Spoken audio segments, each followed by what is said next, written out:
I'm Crean from MicksGaragecom. I am the Mick in MicksGaragecom.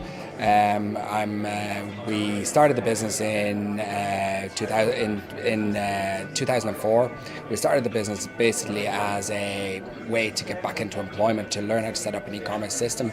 So eventually MicksGaragecom came from hiring no people to hiring 40 people at the moment. We're 42 people at the moment, and we're selling to 70 countries on a monthly basis. So it's been an incredible success so far.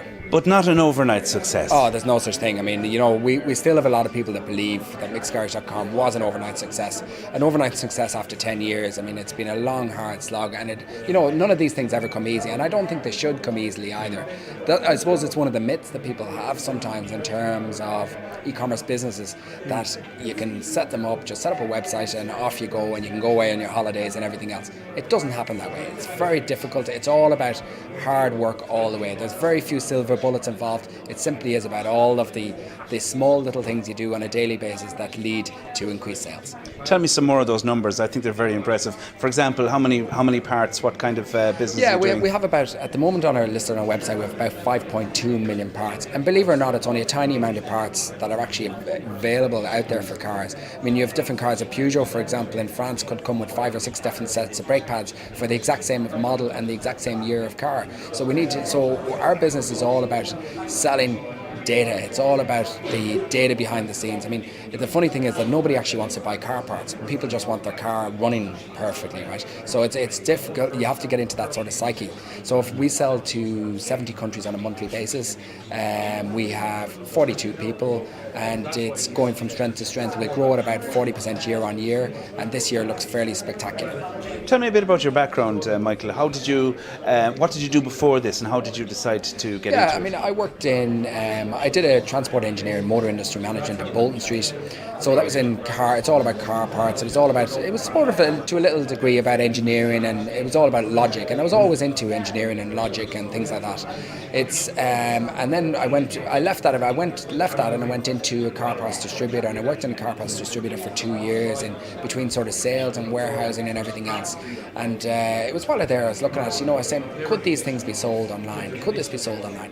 But as it happened, I became unemployed, and I went, okay, well, now is my opportunity here to put the two together, put IT and my car parts knowledge together. And I knew nothing about IT at the time, absolutely nothing about IT. So I got a book on IT, and I said, how to set up an e-commerce website. I said, let's try and do that.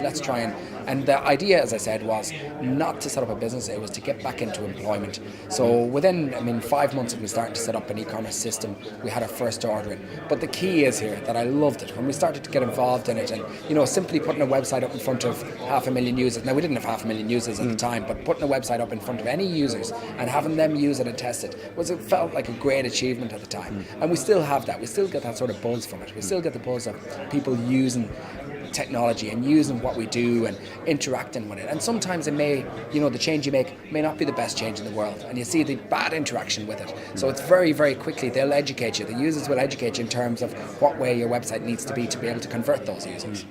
So basically you had the industry experience, you saw where the inefficiencies were, and you stepped right in there and disrupted, if you like. Yeah, absolutely. But that wasn't necessarily the start and the aim was to do that, right? Yeah. That's exactly what has happened, though. It has happened. When I became unemployed, you have to do something, right? And ironically, the first day of my unemployment was the day I started working 12 hours a day, 7 days a week, because I really loved what we were doing, and I loved simple technology and innovation, and I felt from an IT point of view, you could do absolutely anything. So then certainly the disruption did start to come after that, because in the early days, suppliers wouldn't really deal with us, right? They wouldn't deal with you because we didn't have the money, right, to buy products, right? And even when they did deal with you, really they couldn't care less about you because you weren't giving them enough volume of sales, right? So it was a chicken and egg situation. And so we had to work with suppliers that weren't so great and the quality wasn't so great, but we beggars couldn't be choosers at the time. But eventually then, as we sales started to gather, we got better and better suppliers. Eventually it went from distributors supplying us to slowly but surely actual manufacturers abroad clambering to suppliers, and that's where we are today. So we still have manufacturers now coming at us. I mean, manufacturers only 3 years ago wouldn't come near us in terms of supplying us because they felt that would disrupt the market, but now they're starting to understand that e-commerce is changing the world. E-commerce is changing the way we do business. E-commerce is changing the way we interact, with people around us in terms of the world around us. So it is changing the face of the way we work, and all manufacturers are starting to understand that they need to get online. If they're not online, they're moving behind. And Mick's Garage has played its part in changing the car parts industry. What has? I mean, Mick's Garage was one of the first, probably the first car parts supplier in Ireland. I mean, there was very few. There was also some competitors in the UK, but they would have been involved more in a niche sort of market. And Mick's Garage has certainly played its part. I mean, I think we have a great name in Ireland at the moment, and it's growing, and it's growing very rapidly. And I think people see Mick's Garage as the benchmark in lots of ways, and the way to go online, and the way to do it successfully.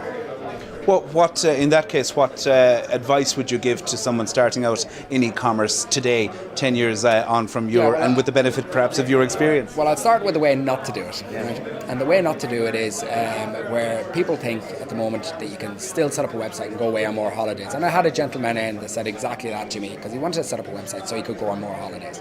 First of all, as long as you have it in your head that it's all about hard work, and it doesn't get easier as you go on. It gets harder and harder.